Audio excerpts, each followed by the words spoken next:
Before we begin, subscribe to History Vault if you value serious historical knowledge that actually works in the modern world.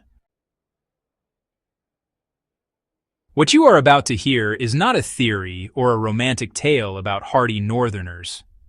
This is a proven system used by Viking households to keep living spaces warm without burning wood, peat, or oil once the fire went out. In lands where fuel was scarce and winters were merciless, Vikings solved the heating problem at its root. They didn't ask how to make more heat. They asked how to stop losing it. Viking homes were designed to trap warmth before it ever escaped.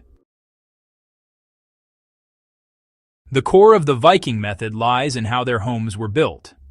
Longhouses were not thin wooden shells exposed to wind and cold.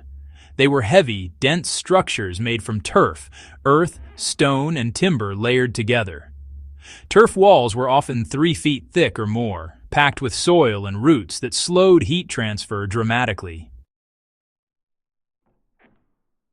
Once a space warmed, that heat had nowhere to go.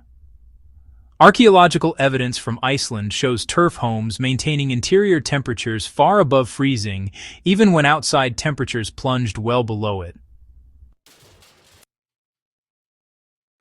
The lesson here is simple and practical. Heat loss is your enemy, not cold air.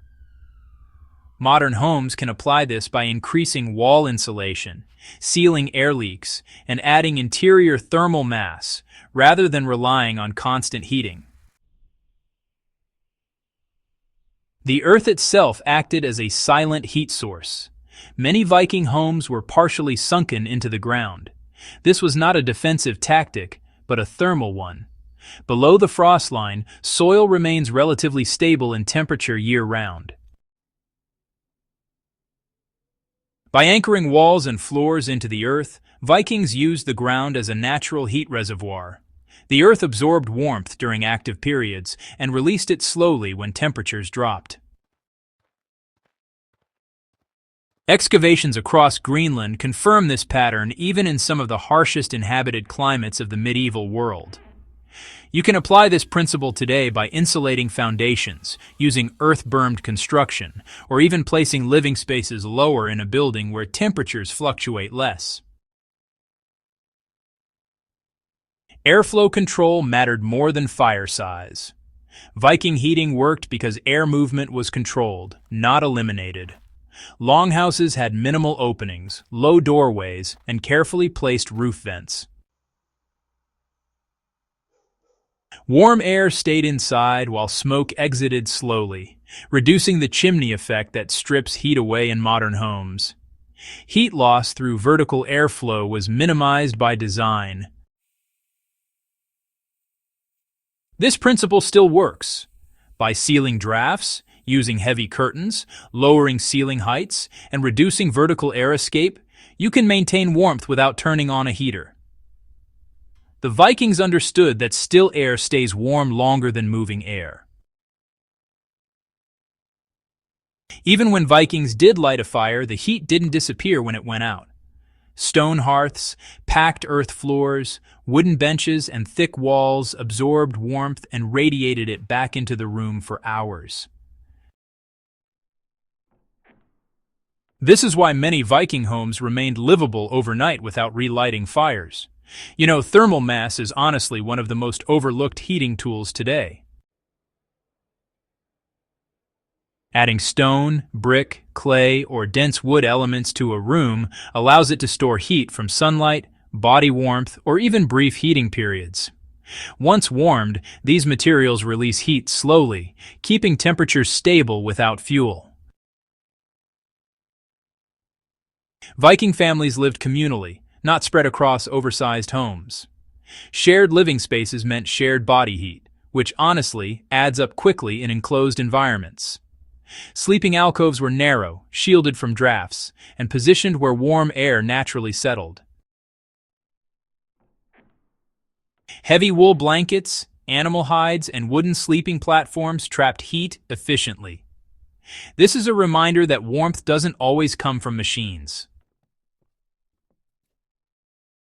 Today, closing off unused rooms, concentrating living areas, and using insulating textiles can dramatically reduce the need for active heating.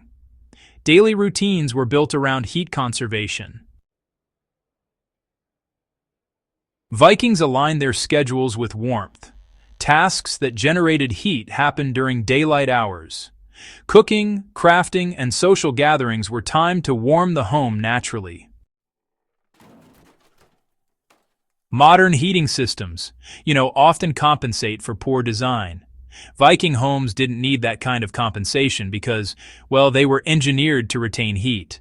Thick walls, earth integration, controlled airflow, thermal mass, and smart living patterns all work together to create warm interiors without the need for continuous fuel use.